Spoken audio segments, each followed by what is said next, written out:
Harish academy అందిస్తోంది. అన్ని online కోర్సులపై early bird discount offers. Group 2, SI, constable, GPO, JLM మరియు జేఎల్, డిఎల్. ఫుల్ కోర్స్ ఏదైనా ₹699 మాత్రమే. కోర్స్ వాలిడిటీ 6 నెలలు. ఈ ఆఫర్ మే 27 నుండి జూన్ 5 వరకు మాత్రమే.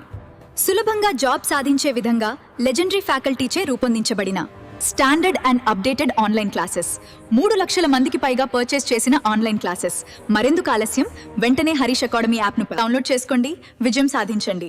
Harish the best academy phone 8341116915.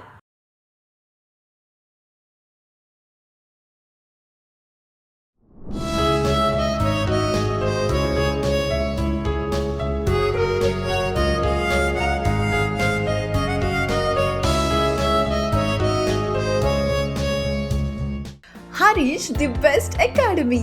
Good evening everyone. Welcome to the Harish Academy. This is Pratap.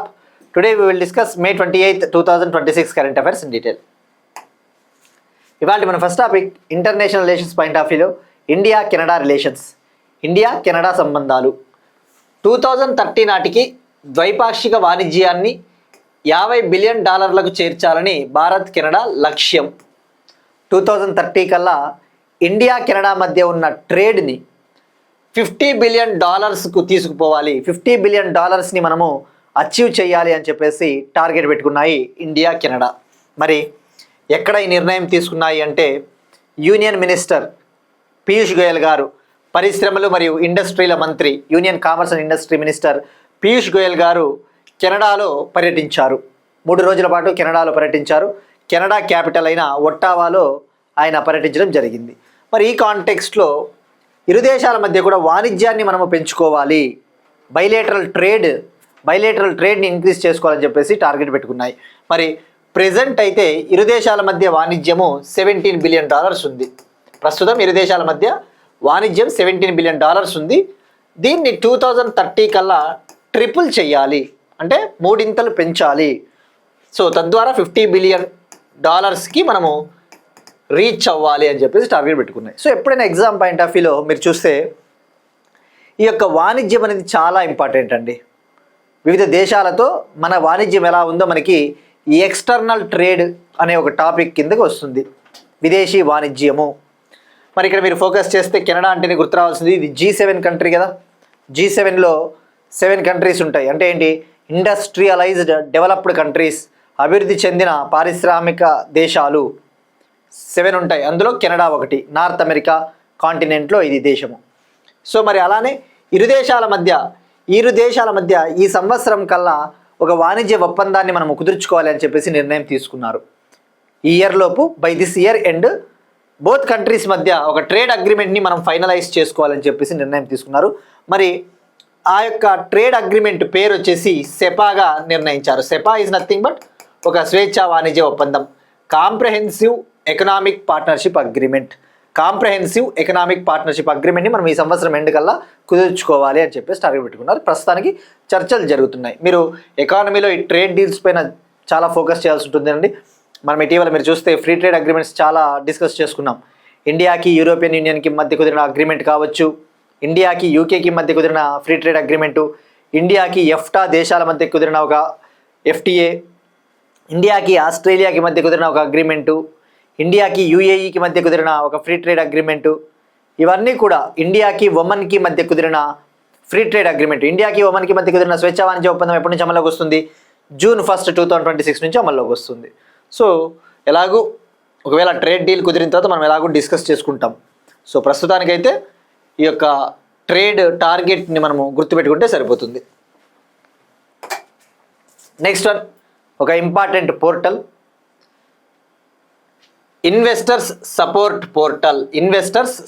Portal, పెట్టుబడిదారుల మద్దతు పోర్టల్.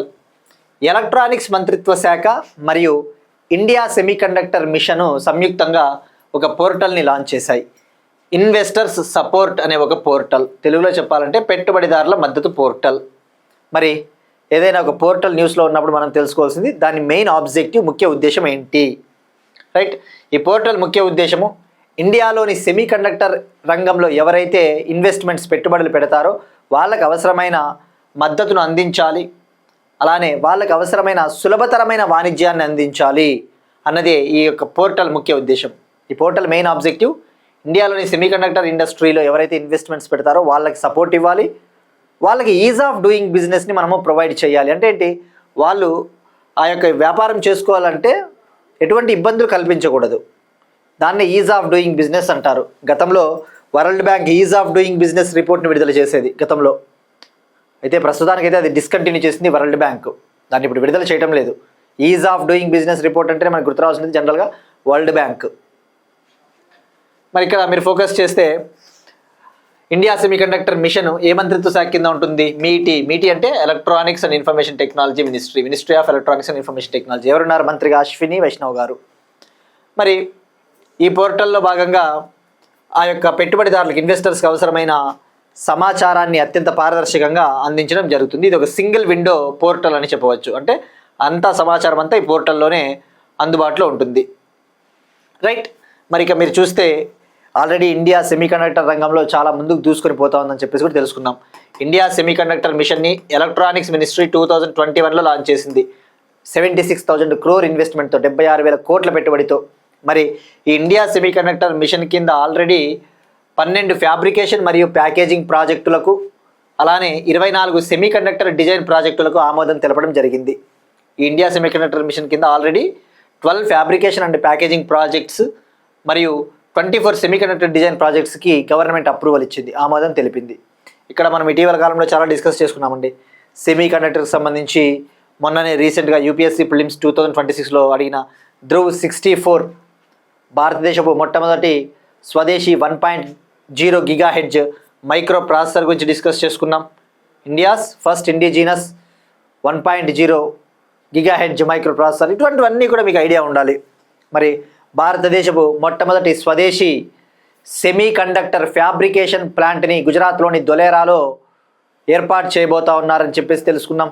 ఆల్రెడీ అక్కడ డెవలప్ చేస్తూ ఉన్నారు. India's first indigenous semiconductor fabrication plant Dholera, Gujarat. దాన్ని ఎవరు డెవలప్ చేస్తూ ఉన్నారు? టాటా ఎలక్ట్రానిక్స్ కంపెనీ లిమిటెడ్, తైవాన్కు చెందిన power chip semiconductor manufacturing company PSMC అనే కంపెనీ సహకారంతో డెవలప్ చేస్తూ ఉన్నారని చెప్పేసి తెలుసుకున్నాం. అందులో నెదర్లాండ్స్కు చెందిన ఒక కంపెనీ కూడా టెక్నికల్ సపోర్ట్ అందిస్తూ ఉందని చెప్పేసి మనం తెలుసుకున్నాం. రైట్. ఇలాంటివన్నీ ఉంటాయండి. మరి భారతదేశం మొట్టమొదటి assembly testing marking and packaging semiconductor facility ATMP semiconductor కేంద్రం అయితే గుజరాత్లోని సనంద్లో ఏర్పాటు చేస్తూ ఉన్నారు. దాన్ని ఎవరు డెవలప్ చేస్తూ ఉన్నారు? అమెరికాకు చెందిన మైక్రాన్ కంపెనీ. ఇట్లా ఇవన్నీ కూడా మనం అన్నీ కూడా ప్రీవియస్ క్లాస్లో డిస్కస్ చేసుకున్నామండి. ఒకసారి రీక్యాప్ అంతే ఇవన్నీ కూడా మీకు.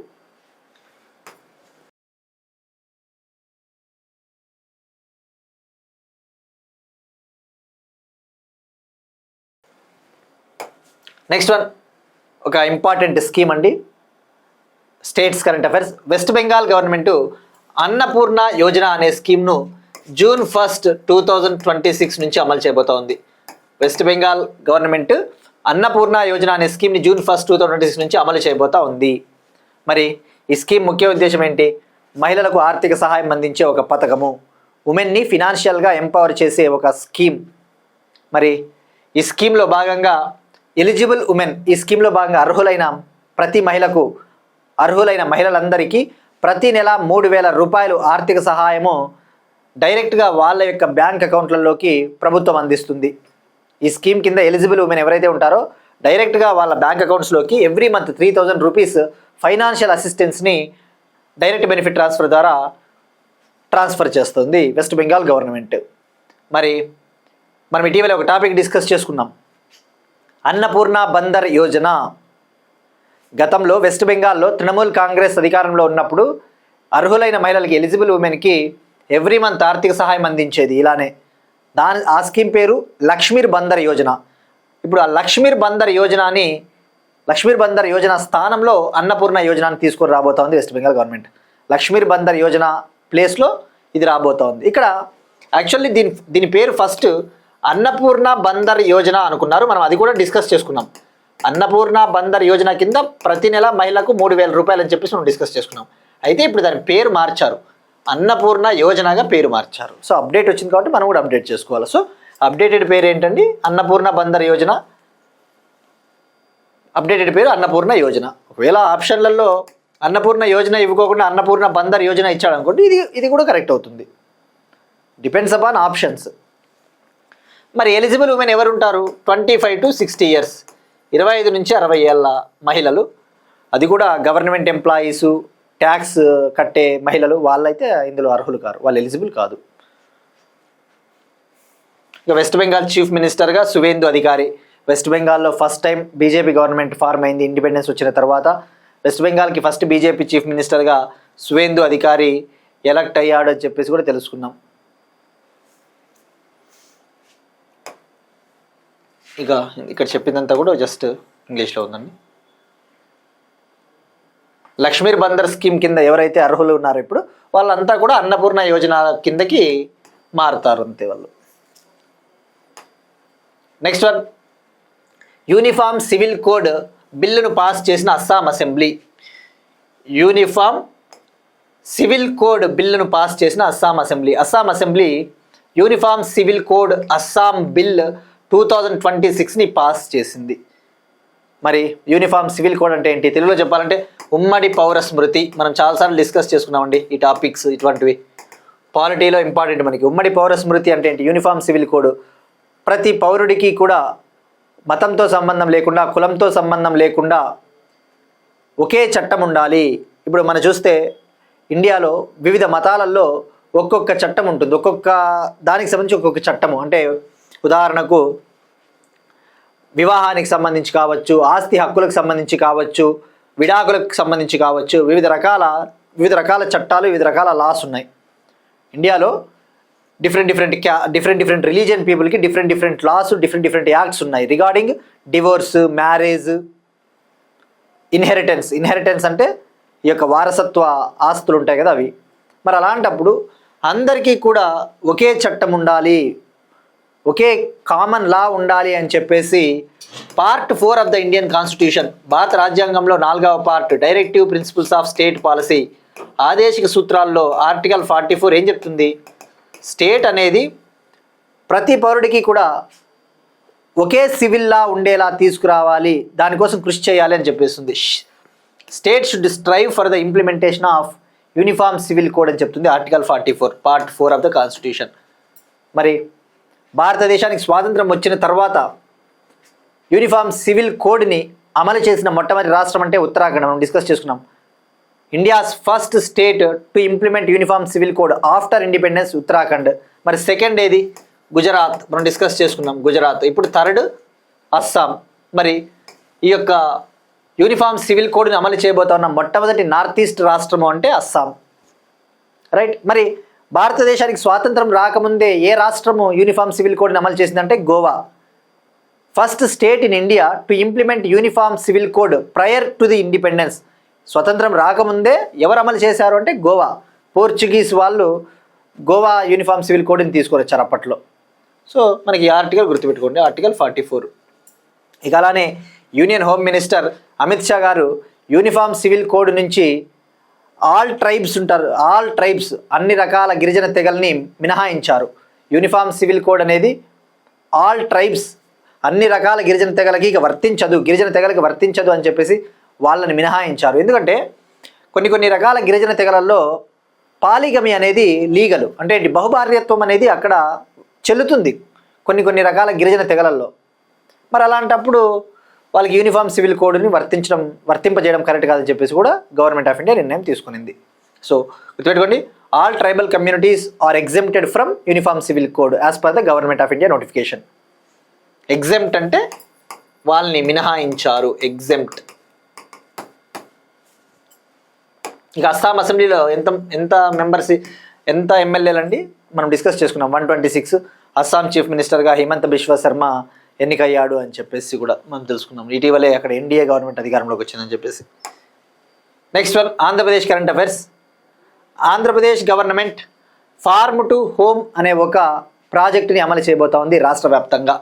ఫార్మ్ టు హోమ్ అనే ఒక ప్రాజెక్టును రాష్ట్ర వ్యాప్తంగా అమలు చేయబోతా ఉంది. Andhra Pradesh government is going to implement farm to home plan across the state. మరి ఏదైనా ఒక ప్రాజెక్టు, ఒక ప్రోగ్రాము న్యూస్లో ఉన్నప్పుడు మనం తెలుసుకోవాల్సింది దాని యొక్క ముఖ్య ఉద్దేశం ఏంటి. పేర్లోనే ఉంది ఫార్మ్ టు హోమ్ అంటే మనకి పంట పొలాలలో రైతులు పండించే పండ్లు కూరగాయలు కావచ్చు డైరెక్ట్గా వినియోగదారుల ఇళ్లకు చేరవేసే ఒక కార్యక్రమం. ఏపీ స్టేట్లో ఫార్మర్స్ పండించే ఫ్రూట్స్ కావచ్చు, వెజిటబుల్స్, అటువంటి అగ్రికల్చరల్ ప్రోడక్ట్స్ డైరెక్ట్గా కన్జ్యూమర్ హోమ్స్కి రీచ్ అవ్వడానికి లాంచ్ చేసిన ఒక ఇనిషియేటివ్. మరి ఇందులో భాగంగా ఎలా చేరుతాయి, పంట నుంచి డైరెక్ట్గా ఇంటికి ఎలా వస్తాయి మన ఇంటికి, దీనికోసం ట్రాన్స్పోర్ట్ ఇన్ఫ్రాస్ట్రక్చర్ పటిష్టంగా ఉండాలి. ఈ యొక్క రవాణా సేవలు బలంగా ఉండాలి. లాజిస్టిక్స్ మౌలిక వసతులు అనేవి చాలా స్ట్రెంగ్తెన్ చేయాలి, బలోపేతంగా ఉండాలి. మరి అసలు ఎలా వర్క్ అవుతుంది ఈ ఫార్మ్ టు హోమ్ ప్రాజెక్ట్లో భాగంగా ఏం చేస్తారు, ఎలా అమలవుతుంది? దీనికోసం ఆంధ్రప్రదేశ్ ప్రభుత్వం డిసెంబర్ 2025లో డిజి రైతు బజార్ అనే ఒక ప్రాజెక్ట్ని లాంచ్ చేసింది. డిజి రైతు బజార్ ఇలాంటివి చాలా ఇంపార్టెంట్ అండి. ఈ డిజి రైతు బజార్ని, ఈ పైలట్ ప్రాజెక్టుని డిసెంబర్ 2025లో విశాఖపట్నంలోని ఎంవిపి రైతు బజార్లో లాంచ్ చేసింది. ఎంవిపి రైతు బజార్. మరి ఈ డిజి రైతు బజార్ ఏం చేస్తుంది అసలు? ఈ డిజి రైతు బజార్ ప్రాజెక్ట్లో భాగంగా డిజి రైతు బజార్ అనే ఒక అప్లికేషన్ని కూడా లాంచ్ చేశారు. ఇప్పుడు మనం చూస్తూ ఉన్నాం కదండి, ఇన్స్టామార్ట్ యాప్లు, అలా యాప్స్ వస్తున్నాయి కదా ఇప్పుడు, బ్లింకిట్ ఆ టైప్ అనుకోవచ్చు. ఈ డిజి రైతు బజార్ యాప్లో ఏం చేస్తారంటే జనరల్గా ఫార్మర్స్, మరి ఇది ఎలా అమలు చేస్తారో మనం తెలుసుకోవాలి. ఈ యొక్క ప్రాజెక్ట్ని, ఫార్మ్ టు హోమ్ ప్రాజెక్ట్ని రైతు ఉత్పాదక సంస్థల ద్వారా అమలు చేస్తారు. ఫార్మర్ ప్రొడ్యూసర్ ఆర్గనైజేషన్స్ ద్వారా దీన్ని ఇంప్లిమెంట్ చేస్తారు. అంటే ఈ ఎఫ్పిఓస్ ఎవరైతే ఉంటారో, రైతు ఉత్పాదక సంస్థలు అంటే ఏంటివి? రైతుల కూటములు అంటారు చూసావా, లైక్ కోఆపరేటివ్స్ మాదిరి, ఇవి సహకార సంఘాల మాదిరి అని చెప్పవచ్చు. వీళ్ళు ఏం చేస్తారు, ఫార్మర్స్ నుంచి జనరల్గా వీళ్ళంతా కూడా కలెక్ట్ చేసిన ఫ్రూట్స్, వెజిటబుల్స్ని ఆ యొక్క బజార్లకి, మార్కెట్లకు తీసుకొని వచ్చినప్పుడు ఈ రైతు బజార్, డిజి రైతు బజార్ యాప్ ద్వారా మనం ఆర్డర్ చేసుకోవచ్చు అనమాట, ఫ్రెష్ ఫ్రూట్స్, వెజిటబుల్స్. సో ఇక్కడ గుర్తుపెట్టుకోండి, డిజి రైతు బజారు, ఈ ప్రాజెక్ట్ పేరు ఫార్మ్ టు హోమ్. ఎలా అమలు చేస్తారంటే ఎఫ్పిఓస్ ద్వారా, ఫార్మర్ ప్రొడ్యూసర్ ఆర్గనైజేషన్స్. రైట్,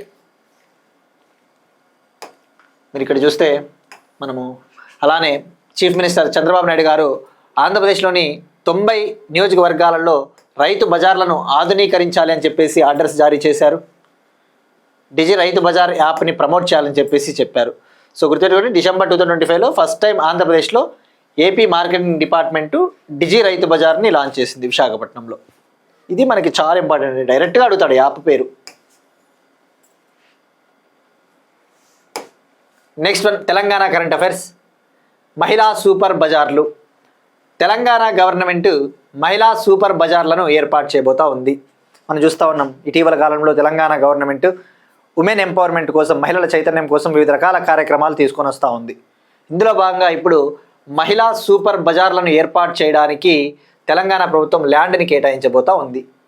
మహిళా సూపర్ బజార్లు మరి ఏంటివి? ఇవి పేర్లోనే ఉంది, సూపర్ బజార్లు అంటే ఈ మహిళా సూపర్ బజార్లకు అవసరమైన ల్యాండ్ని కేటాయిస్తారు.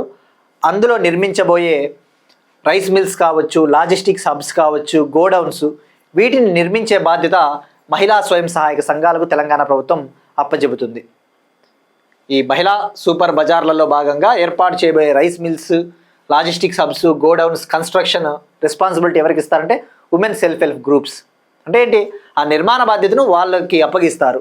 మరి తొలి దశలో భాగంగా నియోజకవర్గానికి ఒకటి చొప్పున 119 నియోజకవర్గాల్లో 119 మహిళా సూపర్ బజార్లను ఏర్పాటు చేయబోతా ఉన్నారు. దీనికోసం ల్యాండ్ను కూడా నామమాత్రపు లీజుతో 100 ఎకరాల వరకు అయినా కూడా తెలంగాణ గవర్నమెంట్ ఇవ్వబోతా ఉంది. అప్ టు 100 ఎకర్స్ మేము ల్యాండ్ జస్ట్ ఒక నామినల్ లీజ్ ఫీజుతో, నామమాత్రపు లీజుతో మేము ఇస్తామని చెప్పేసి తెలంగాణ చీఫ్ మినిస్టర్ రేవంత్ రెడ్డి గారు ప్రకటించారు. మరి ఈ కాంటెక్స్ట్లో మీరు తెలుసుకోవాల్సింది మహిళా సూపర్ బజార్లు ఉమెన్ ఎంపవర్మెంట్ కోసము. అలానే తెలంగాణ చీఫ్ మినిస్టర్ 8000 గ్రామ మహిళా సంఘాల భవనాలకు వర్చువల్గా శంకుస్థాపన కూడా చేశారు. 8000 రూరల్ ఉమెన్ సంఘాల భవనాలకు వర్చువల్గా ఫౌండేషన్ స్టోన్ వేశారు. ఇక్కడ మీరు సింపుల్గా ఎలా అడుగుతారంటే అండి, తెలంగాణ కరెంట్ అఫైర్స్లో భాగంగా మహిళా సూపర్ బజార్లు తొలి దశలో ఎన్ని ఏర్పాటు చేయబోతా ఉన్నాడని అట్లా అడగవచ్చు. మీరు ఇటీవల కాలంలో చూస్తే తెలంగాణ గవర్నమెంట్ మహిళల చైతన్యం కోసం ఇందిరా మహిళా శక్తి స్కీమ్ కింద ఇందిరా మహిళా శక్తి స్కీమ్ కింద వివిధ రకాల ప్రోగ్రామ్స్ని చేపడతా ఉంది. ఇందిరా మహిళా చీరలు కావచ్చు, ఇందిరమ్మ చీరల పంపిణీ కావచ్చు, లేదంటే ఇందిరా మహిళా శక్తి భవన్లను నిర్మిస్తూ ఉన్నారు. జూన్ 2 తెలంగాణ ఆవిర్భావ దినోత్సవాన్ని లాంచ్ చేయబోతా ఉన్నారు చీఫ్ మినిస్టర్ రేవంత్ రెడ్డి గారు. ఇందిరా మహిళా శక్తి భవన్లు కావచ్చు, మహిళా స్వయం సహాయక సంఘాల ఆధ్వర్యంలో నడిచే సోలార్ ప్లాంట్లను ప్రారంభించబోతా ఉన్నారు ప్రజాపాలన ప్రగతి ప్రణాళిక కార్యక్రమంలో భాగంగా. రైట్. సో ఇందిరా మహిళా శక్తి భవన్స్, ఇందిరమ్మ చీరలు, స్వయం సహాయక సంఘాల ఆధ్వర్యంలో నడిచే సోలార్ ప్లాంట్లు, ఇవన్నీ కూడా రాబోయే రోజుల్లో ఇంకా యాడ్ అవుతాయండి కరెంట్ అఫైర్స్ తెలంగాణవి. సో డెఫినెట్లీ మనం ఇవన్నీ డిస్కస్ చేసుకుందాం. సో మహిళా సూపర్ బజార్లు తొలి దశలో 119 విషయం గుర్తుపెట్టుకోండి. అగైన్ తెలంగాణకు సంబంధించి ఇంకొక ఇంపార్టెంట్ టాపిక్ అండి. పల్లెల్లోనూ electric vehicle charging stations, rural ఏరియాస్లో కూడా ఎలక్ట్రిక్ వెహికల్ ఛార్జింగ్ స్టేషన్స్ని ఏర్పాటు చేయబోతా ఉంది తెలంగాణ గవర్నమెంట్. మనం చూస్తూ ఉన్నాం ఎలక్ట్రిక్ వెహికల్స్కి డిమాండ్ బాగా పెరుగుతూ ఉంది. గవర్నమెంట్ ఆఫ్ ఇండియా కూడా ఎలక్ట్రిక్ వెహికల్స్ ఎవరైతే కొంటారో ఆ బయ్యర్స్కి వాళ్ళకి అవసరమైన ఆర్థిక సహాయకాలు అందించడం కోసం, ఫైనాన్షియల్ ఇన్సెంటివ్స్ అందించడం కోసము పిఎం ఈ డ్రైవ్ అనే ఒక స్కీమ్ని లాంచ్ చేసింది. మరి ఇప్పుడు తెలంగాణలో ఈ ఎలక్ట్రిక్ వెహికల్స్కి డిమాండ్ పెరుగుతూ ఉందని చెప్పేసి వాళ్ళకి అవసరమైన ఛార్జింగ్ స్టేషన్స్ ఉండాలని చెప్పేసి విలేజెస్లో కూడా ఎలక్ట్రిక్ వెహికల్ ఛార్జింగ్ స్టేషన్స్ని ఏర్పాటు చేయబోతూ ఉన్నారు. ఫస్ట్ ఫేజ్లో భాగంగా 8 జిల్లాలలోని 35 ప్రాంతాలలో ఎలక్ట్రిక్ వెహికల్ ఛార్జింగ్ స్టేషన్స్ని ఏర్పాటు చేయబోతున్నారు. 8 డిస్ట్రిక్ట్స్లోని 35 ప్లేసెస్లో ఈవీ ఛార్జింగ్ స్టేషన్స్ని విలేజ్ ఏరియాస్లో సెటప్ చేయబోతూ ఉన్నారు. మరి వీటిని ఎవరు ఏర్పాటు చేయబోతున్నారంటే ప్రాథమిక వ్యవసాయ సహకార సంఘాలు ఆధ్వర్యంలో వీటిని ఏర్పాటు చేయబోతున్నారు. ప్రాథమిక వ్యవసాయ సహకార సంఘాలు, ఇంగ్లీష్లో చెప్పాలంటే ప్రైమరీ అగ్రికల్చరల్ కోఆపరేటివ్ సొసైటీస్, వీటిని సెటప్ చేస్తాయి. అంటే ఇవన్నీ కూడా మీరు ఇప్పుడు ఎప్పుడైనా కానీ ఇలాంటివి ఎందుకు వీళ్ళు ఏర్పాటు చేస్తూ ఉంటారంటే వాటిని నడిపించాలి, వాటిని నిర్వహించాలి, వాటిని మేనేజ్ చేయాలి అంటే ఎవరికొవరికి బాధ్యతలు అప్పగించాలి కదా. రూరల్ ఏరియాస్ కాబట్టి ప్రైమరీ అగ్రికల్చరల్ కోఆపరేటివ్ సొసైటీస్ అనే సంఘాలకు అందిస్తారు. ఇవన్నీ కూడా సహకార సంఘాలు. మరి సో ఇక్కడ సింపుల్గా గుర్తుపెట్టుకోవాల్సింది మొదటి దశలో 35 చోట్లు నెక్స్ట్ మంత్ లాంచ్ చేయడానికి స్కోప్ ఎక్కువగా ఉంది. మరి ఇక్కడ మీరు చూస్తే మెయిన్గా ఒక్కొక్క ఛార్జింగ్ స్టేషన్కి 20 lakhs వరకు ఖర్చు అవుతుంది, 20 లక్షల వరకు ఖర్చు అవుతుంది. అందులో 13 లక్షలు పిఎం ఈ డ్రైవ్ స్కీమ్ కింద సబ్సిడీ వస్తుంది. పిఎం ఈ డ్రైవ్ స్కీమ్ కింద 13 lakhs సబ్సిడీ రాయితీ వస్తుంది. మిగిలిన 7 lakhs రూపీస్ని ఆ యొక్క సహకార సంఘాలు భరిస్తాయి. సో ఇక్కడ మెయిన్గా ఫోకస్ చేయాల్సింది మీరు అన్ని రకాల ఎగ్జామ్స్కి ప్రిపేర్ అయ్యే వాళ్ళు ఉంటారు కాబట్టి సైన్స్ అండ్ టెక్నాలజీలో ఎనర్జీ అనే ఒక చాప్టర్ ఉంటుంది. ఎనర్జీ, మరి అందులో మనం క్లీన్ ఫ్యూయల్స్ గురించి చదువుతాం. పిఎం ఈ డ్రైవ్ స్కీమ్ గురించి తెలుసుకోవాలి. ఇక్కడ మీరు చూస్తే ఇది పిఐబి అండి, ప్రెస్ ఇన్ఫర్మేషన్ బ్యూరో, 8 August 2025 సంబంధించిన ఒక ఇంపార్టెంట్ టాపిక్ పిఎం ఈ డ్రైవ్ స్కీమ్ గురించి ఇన్ఫర్మేషన్. మరి ఇక్కడ పిఎం ఈ డ్రైవ్ స్కీమ్ని ఎప్పుడు లాంచ్ చేశారు అంటే 2024 సెప్టెంబర్లో నోటిఫై చేసింది ఈ స్కీమ్ని మినిస్ట్రీ ఆఫ్ హెవీ ఇండస్ట్రీస్, భారీ పరిశ్రమల మంత్రిత్వ శాఖ దీనికి నోడల్ మంత్రిత్వ శాఖగా పనిచేస్తుంది. మరి పిఎం ఈ డ్రైవ్ స్కీమ్ని ఒరిజినల్గా అయితే 2024 29 సెప్టెంబర్న నోటిఫై చేశారు. October 1, 2024 నుంచి ఈ స్కీమ్ అమల్లోకి వచ్చింది. మరి ఈ స్కీమ్ కోసం కేటాయించిన బడ్జెట్లు 10,900 crore, 10,900 కోట్లు. అయితే తొలుత ఈ స్కీమ్ని లాంచ్ చేసినప్పుడు 2 ఏళ్ల కాలానికి మాత్రమే లాంచ్ చేశారు, 2-year పీరియడ్. ఫస్ట్ దీన్ని లాంచ్ చేసినప్పుడు యాక్చువల్లీ 31st March 2026 వరకే ఈ స్కీమ్ వ్యాలిడిటీ. కానీ తర్వాత ఆ స్కీమ్ని పొడిగించారు. ఇప్పుడు ఈ scheme validity 31st March 2028, 31st March 2028 వరకు ఈ యొక్క స్కీమ్ని పొడిగించారు. మరి ఈ స్కీమ్ కింద జనరల్గా అవుట్లే మాత్రం సేమే, బడ్జెట్ ఏమో 10,900 కోట్లే, జస్ట్ ఇంకో 2 ఏళ్ళు పొడిగించారు అన్న విషయం గుర్తుపెట్టుకోండి. ఈ స్కీమ్ కింద ఎవరైతే electric 2 wheelers, electric 3 wheelers, electric ambulances, electric ట్రక్కులు అటువంటివి పర్చేస్ కొంటా ఉంటారో వాళ్ళకి అవసరమైన ఆర్థిక సహాయం అందిస్తుంది కేంద్ర ప్రభుత్వం. సో గుర్తుపెట్టుకోండి, nodal ministry heavy industries ministry, భారీ పరిశ్రమల మంత్రిత్వ శాఖ. ఎవరు మినిస్టరు? హెచ్డి కుమారస్వామి గారు. సో మరి పిఎం ఈ డ్రైవ్ అంటే అబ్రివేషన్ కూడా కంపల్సరీ తెలుసుకోవాలండి. ఎప్పుడైనా గుర్తుపెట్టుకోండి, సైన్స్ అండ్ టెక్నాలజీ లాంటి ఎగ్జామ్లలో కొన్నిసార్లు సింపుల్గా అడుగుతాడు. మనం ఏదో చాలా చదివేస్తుంటాం కానీ స్మార్ట్ వర్క్ చేయాల. పిఎంఈ డ్రైవ్ స్కీము మనం చాలా పాయింట్లు చదువుతాం. పిఎంఈ డ్రైవ్ స్కీమ్ అంటే ఎప్పుడు ప్రారంభించారు, ఏ మంత్రిత్వ శాఖ, దానికి కేటాయించిన బడ్జెట్ ఎంత, ఎప్పటి వరకు అమల్లో ఉంటుంది, ఇలాంటివన్నీ చదువుతాం. కానీ పిఎంఈ డ్రైవ్కి మనం అబ్రివేషన్ పూర్తి పేరు తెలుసుకోలేదనుకో, వాడు రేపు పొద్దున అదే అడుగుతాడు ఎగ్జామ్లో. పిఎంఈ డ్రైవ్ ఫుల్ ఫార్మ్ ఏంటి అని చెప్పేసి 4 ఆప్షన్లు ఇస్తాడు. మనం అది మిస్ అవుతాము, మార్కు పోతుంది. రోజు చూసుకోవాలా. మరి ఇక్కడ చూస్తే పిఎంఈ డ్రైవ్ అంటే PM electric drive revolution in innovative vehicle enhancement. PM electric drive revolution in innovative vehicle enhancement అనేది పూర్తి పేరు. వాడు సింపుల్గా ఆప్షన్లలో ఏదో ఒక వర్డ్ చేంజ్ చేస్తాడండి. సో కేర్ఫుల్గా ఉండాల, రైట్. సో ఇది స్కీమ్కి సంబంధించి. గతంలో పిఎంఈ డ్రైవ్ కంటే ముందు ఫేమ్ అనే ఒక స్కీమ్ ఉండింది. ఆ ఫేమ్ స్కీమ్ స్థానంలో ఇది వచ్చింది. Faster adoption and manufacturing of hybrid and electric vehicles అని చెప్పేసి ఎలక్ట్రిక్ వెహికల్స్ని ప్రోత్సహించడానికి ఫేమ్ 1, ఫేమ్ 2 అని హెవీ ఇండస్ట్రీస్ మంత్రిత్వ శాఖ గతంలో లాంచ్ చేసిన స్కీములు ఇవి. ఫేమ్ స్కీమ్ అని, దాని స్థానంలోనే పిఎంఈ డ్రైవ్ వచ్చింది. అట్లా ఐడియా ఉంటే సరిపోతుంది. నెక్స్ట్ వన్, అగైన్ ఎనర్జీ సెక్యూరిటీకి సంబంధించిన ఇంపార్టెంట్ టాపిక్. చైనా వెలుపల ప్రపంచంలోనే అతిపెద్ద ఒకే ప్రదేశ బ్యాటరీ నిల్వ ఏర్పాటు. చైనా వెలుపల ప్రపంచంలోనే అతిపెద్ద ఒకే ప్రదేశ బ్యాటరీ నిల్వ ఏర్పాటు. తెలుగులో ఇట్లే ఉంటుందండి, ఇంగ్లీష్లో చెప్పుకుందాము. World's largest single location battery energy storage system deployment outside of the China. World's largest single location battery energy storage system deployment outside of the China. World's largest single location battery energy storage system deployment outside of the China. ఇక్కడ deployment అంటే ఏర్పాటు, outside of the China అంటే China వెలుపల. అంటే ఏంటి, చైనాలో కాకుండా China బయట, చైనా వెలుపల తొలిసారిగా ప్రపంచంలోనే అతిపెద్ద ఒకే ప్రదేశంలో ఏర్పాటు చేసిన బ్యాటరీ నిల్వ ఎవరు ఏర్పాటు చేశారు అంటే Adani green energy company, Adani green energy limited company. మరి ఎక్కడ ఏర్పాటు చేశారు అంటే గుజరాత్లోని కౌడా ప్రాంతంలో దీన్ని ఏర్పాటు చేశారు. దీని కెపాసిటీ 3.37 గిగావాట్ హవర్. దీని సామర్థ్యము 3.37 gigawatt hour battery energy storage system. మరి ఏంటి అసలు బ్యాటరీ ఎనర్జీ స్టోరేజ్ సిస్టమ్ అంటే ఏంటి? మనకి జనరల్గా రెన్యూబుల్ ఎనర్జీ నుంచి ఉత్పత్తి చేసే ఎనర్జీ ఏదైతే ఉంటుందో మనకి అవసరమైనప్పుడు యూస్ చేసుకోవాలి అంటే, పీక్ డిమాండ్ ఉన్నప్పుడు అవసరమైనప్పుడు యూస్ చేసుకోవాలంటే ఈ యొక్క ఎనర్జీని బ్యాటరీలలో స్టోర్ చేస్తారు. మరి ఆల్రెడీ అదానీ గ్రీన్ కంపెనీ 2026 మార్చిలో ఇదే గుజరాత్లోని కౌడాలో 1.37 గిగావాట్ హవర్ కెపాసిటీ కలిగిన బ్యాటరీ ఎనర్జీ స్టోరేజ్ సిస్టమ్ ఏర్పాటు చేసింది. ఇందులో భాగమే ఇది. ఇప్పుడు ఈ 3.37 గిగావాట్ హవర్ కెపాసిటీని ఏర్పాటు చేసింది కదా, అందులో భాగమే 1.37 gigawatt hour capacity.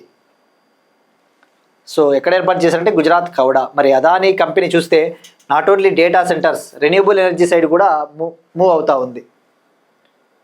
Adani green energy company ఒక టార్గెట్ పెట్టుకునింది. నెక్స్ట్ 5 ఇయర్స్లో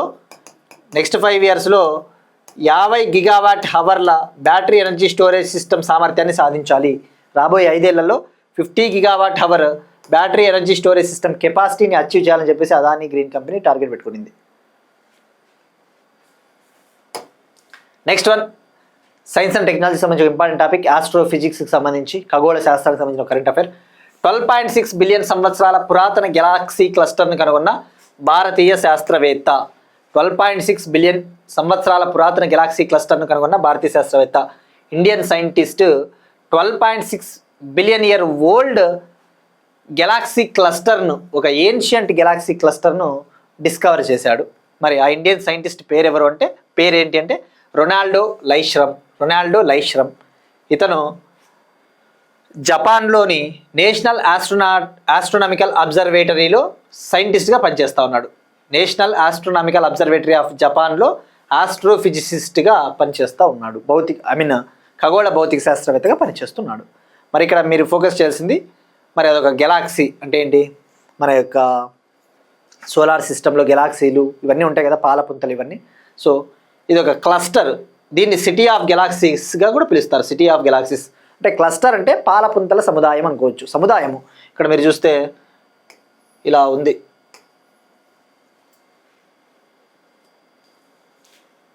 అంత క్లస్టరు. మరి దాని పేరు ఏంటి అంటే లోక్తక్ ప్రోటో క్లస్టర్గా పేరు పెట్టారు. లోక్తక్ ప్రోటో క్లస్టర్గా దానికి పేరు పెట్టారు. Loktak proto cluster. ఇక్కడ లోక్తక్ అంటే మణిపూర్లోని లోక్తక్ లేక్ పేరు పెట్టడం జరిగింది. మణిపూర్లోని లోక్తక్ సరస్సు పేరు దీనికి పెట్టడం జరిగింది. మరి ఇక్కడ లోక్తక్ లేక్ అంటేనే గుర్తు రావాల్సింది మనకి మణిపూర్. లోక్తక్ లేక్ ఎందుకు ఫేమస్ మనకి? ఇక్కడ తేలియాడే వెజిటేషన్ ఉంటుంది. ఇక్కడ మీరు చూస్తే ఇదంతా కూడా గడ్డి మాదిరి ఉంది కదా. ఇక్కడ ఒక చోటు ఉంది, ఇక్కడ ఒక చోటు ఉంది, ఇక్కడ ఒక చోటు ఉంది. ఫ్లోటింగ్ వెజిటేషన్ అంటారు దీన్నే. ఫ్లోటింగ్ వెజిటేషన్ అంటే తేలియాడే వృక్ష సంపద తేలియాడేది ఇదంతా కూడా. ఈ వెజిటేషన్ అంటే ఏంటి? ఆకులు, చెట్లు ఇవన్నీ కదా వెజిటేషన్ అంటే. మరి వీటినే పుమ్డీస్ అంటారు. పుమ్డీస్. వీటిని తింటూ ఉంటాయి జింకలు అటువంటివి. Next one, Kautilya AI platform. Indian army Kautilya AI ప్లాట్ఫామ్ని డెవలప్ చేసింది. కౌటిల్య అనే ఒక ఆర్టిఫిషియల్ ఇంటెలిజెన్స్ డిజిటల్ ప్లాట్ఫామ్ని లాంచ్ చేసింది ఇండియన్ ఆర్మీ కోసము. మరి ఇది ఒక ఏఐ ఆధారిత కమాండ్ ఇంటెలిజెన్స్ ప్లాట్ఫామ్ అని చెప్పవచ్చు. మరి దీని ముఖ్య ఉద్దేశం ఏంటి? ఇండియన్ ఆర్మీ పర్సన్స్కి సంబంధించిన అవసరమైన సమాచారాన్ని అందించే ఒక ప్లాట్ఫామ్. ఇండియన్ ఆర్మీ పర్సన్స్కి, అలానే Indian army equipment, weapons, Indian army పర్సన్స్కి అవసరమైన శిక్షణ అందించడానికి అవసరమైన ఇన్పుట్, అవసరమైన సమాచారాన్ని అందించే ఒక ఏఐ ప్లాట్ఫామ్ కౌటిల్య. గుర్తుపెట్టుకోండి, ఇది ఒక కమాండ్ ఇంటెలిజెన్స్ ప్లాట్ఫామ్. అంటే ఏంటి? ఈ యొక్క ఆర్మీ పర్సన్స్ ఉంటారు కదా, వాళ్ళకి అవసరమైన డేటాను అందిస్తుంది, ప్రాసెస్ చేస్తుంది. సో మరి ఇక్కడ మీరు చూస్తే ఇటీవలే మనం Q-Force అనే ఒక యాప్ని కూడా డిస్కస్ చేసుకున్నాం. ఇండియన్ ఆర్మీ ఇటీవల Q-Force అనే ఒక అప్లికేషన్ని లాంచ్ చేసింది.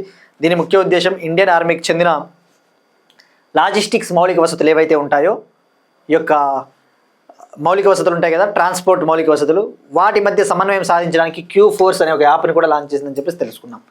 మరి ఇక్కడ Kautilya platform command intelligence platform అనే విషయం గుర్తుపెట్టుకోండి. Q-Force అంటే లాజిస్టిక్స్ ఇంటిగ్రేషన్ ప్లాట్ఫామ్. మరి ఇక Indian army day every year మనం January 15th భారత ఆర్మీ వ్యవస్థాపక దినోత్సవంగా సెలబ్రేట్ చేసుకుంటాం. Indian army rising day. Indian ఆర్మీకి చీఫ్గా జనరల్ ఉపేంద్ర ద్వివేది గారు ఉన్నారు. మరి ఎవ్రీ ఇయర్ ఇండియన్ ఆర్మీ డేని January 15th ఎందుకు సెలబ్రేట్ చేసుకుంటాం? 1949 January 15th ఇండియన్ ఆర్మీకి ఫస్ట్ టైం తొలిసారిగా KM కరియప్ప గారు మొదటి భారతీయ కమాండర్ ఇన్ చీఫ్గా బాధ్యతలు స్వీకరించారు. January 15th 1949 ఇండియన్ ఆర్మీకి ఫస్ట్ ఇండియన్ కమాండర్ ఇన్ చీఫ్గా KM కరియప్ప గారు ఆ యొక్క రెస్పాన్సిబిలిటీని, ఆ యొక్క పదవిని స్వీకరించారు. అందుకు ఇండియన్ ఆర్మీ డేని ఎవ్రీ ఇయర్ January 15th. ఇక ఇండియన్ ఆర్మీ చీఫ్ ఎవరున్నారు? జనరల్ ఉపేంద్ర ద్వివేది గారు. Next one, appointments.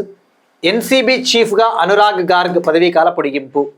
Narcotics control బ్యూరోకి director జనరల్గా ప్రస్తుతం పనిచేస్తా ఉన్న అనురాగ్ గార్గ్ గారికి పదవీకాలాన్ని పొడిగించారు appointments committee of the cabinet. Prime minister Narendra Modi గారి నేతృత్వంలో జరిగిన కేంద్ర నియామకాల కమిటీ, appointments committee of the cabinet narcotics control బ్యూరోకి ప్రస్తుతం డైరెక్టర్ జనరల్గా ఉన్న అనురాగ్ గార్గ్ గారి యొక్క పదవిని ఎక్స్టెండ్ చేశారు. మరి ఎప్పటి వరకు ఎక్స్టెండ్ చేశారంటే July 31st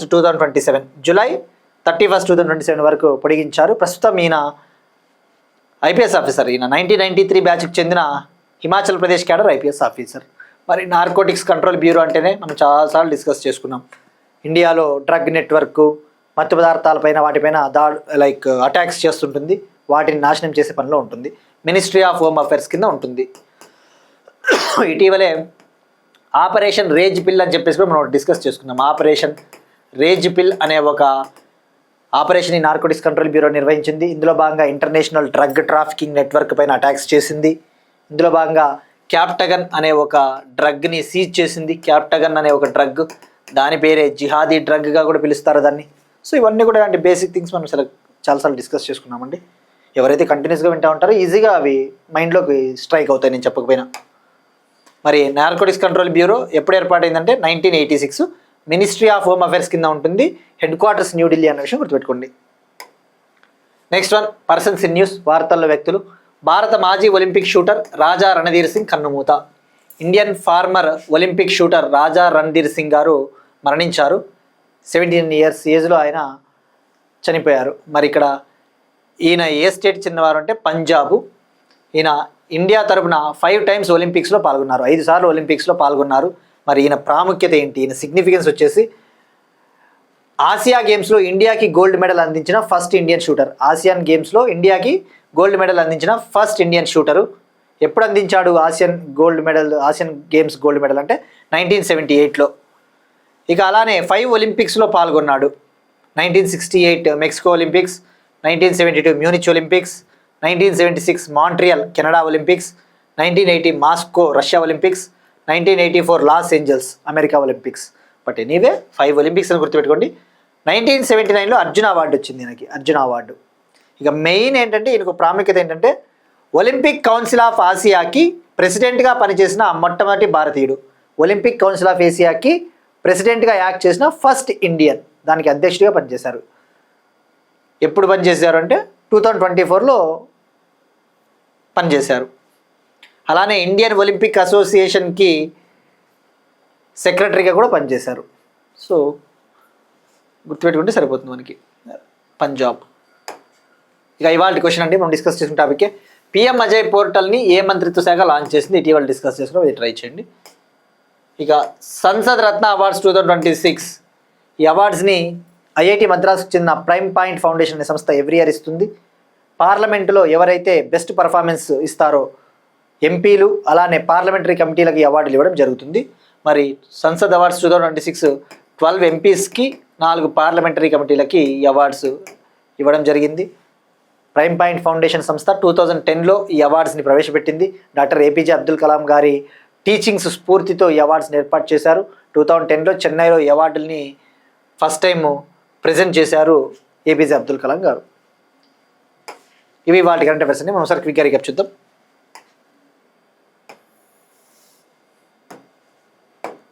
2030 నాటికి ద్వైపాక్షిక వాణిజ్యాన్ని $50 బిలియన్ చేర్చాలని ఇండియా కెనడా లక్ష్యం. ఇన్వెస్టర్ సపోర్ట్ పోర్టల్ ఎలక్ట్రానిక్స్ మంత్రిత్వ శాఖ. Annapurna Yojana scheme west Bengal. Uniform civil code Assam బిల్ని పాస్ చేసిన Assam assembly. Farm to home model Andhra Pradesh. మహిళా సూపర్ బజార్లు తెలంగాణ. పల్లెల్లోనూ ఎలక్ట్రిక్ వెహికల్ ఛార్జింగ్ స్టేషన్లు తెలంగాణ. చైనా వెలుపల ప్రపంచంలోనే అతిపెద్ద ఒకే ప్రదేశ బ్యాటరీ నిల్వ ఏర్పాటు Adani green energy company. 12.6 billion ఇయర్ల పురాతన గెలాక్సీ క్లస్టర్ని కనుగొన్న భారతీయ శాస్త్రవేత్త. కౌటిల్య ఏ ప్లాట్ఫామ్ను లాంచ్ చేసిన Indian army. Narcotics control bureau చీఫ్గా అనురాగ్ గార్గ్ పదవీకాల పొడిగింపు.